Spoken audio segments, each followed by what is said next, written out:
Instead of get out of debt, I get into debt. I just refinanced $300 million in debt. I went from 5% to 2.5% interest. I made a fortune. Every month, more money comes in because my cost of money has gone down. So while some financial experts are saying get out of debt, I'm saying learn how to use debt. See, when I came back from in Vietnam in January of '73, the first thing my rich dad said to me was go to school to learn how to invest in real estate. It wasn't real estate, it was how to use debt and taxes. Debt and taxes make the rich richer. Debt and taxes make the poor, middle class, poor. So all the rich guys who are doctors and lawyers or, those guys, they're getting creamed. They don't know why. Doctors are getting creamed. Oh yeah, they're making more money, but the take home is less. Sure. My doctor just yelled at me. He was happy. He says, "Oh, guess what? I finally made $1 million." And I said, "Yeah, this was just 3 weeks ago." And so I said, "Yeah, well, how much you pay in tax?" He says, $750,000 in taxes. So his net was about $400,000. That's not bad. But when I make $1 million, I keep $1 million. And the reason is because I don't make it by working for money. See, if you work for money, you're taxed. So that's why lesson number 1 in Rich Dad, Poor Dad is the rich don't work for money. What we do instead is we create businesses as entrepreneurs. We acquire real estate. I don't invest in the stock market. So the reason is because as entrepreneurs, I have more control over my income, how much I make, and how much I pay in taxes. And because I'm an entrepreneur as well as an investor in real estate, I pay 0 tax. So every time I make, let's say, $1 million as an entrepreneur, I immediately invested in real estate and I have a 4-to-1 step up.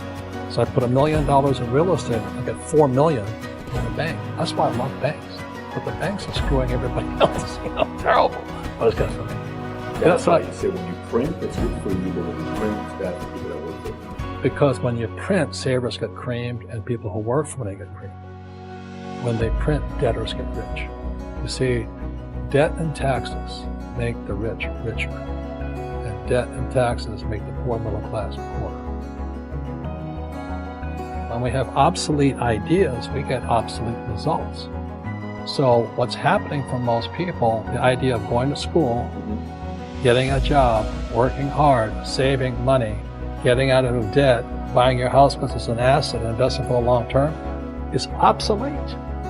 The world has changed. The world changed in 1971 when President Nixon took us off the gold standard and money became debt. What if we get rid of school? Then what would happen? Would it be better if we had no educational system at all? No, I'm saying education is more important than before. It's just obsolete. There's Moore's Law which states information doubles every 18 months. In other words, everything's obsolete 18 months. So, and this is just a recent phenomenon. So when you come out of school, you're already obsolete. And that's why I'm the old guy, I meet my friends who went to Harvard. I went to Harvard. I said, yeah, that was how long, 50 years ago? Today, the banks are charging you interest to save money. In other words, banks don't want your money because they printed too much of it. And that's why there's these bubbles in stocks and bubbles in real estate and all this. People are dumping their cash. Because as I said in here, savers are losers and cash is trash. And yet people are, well, I want a high-paying job. Well, that's an obsolete idea. Get out of debt is an obsolete idea. You should learn how to get into debt, how to use debt to get rich. And they'll never teach you about taxes. The reason the 1% is way up here and the 99% is going this way is because when you print money, 2 things happen: inflation and tax.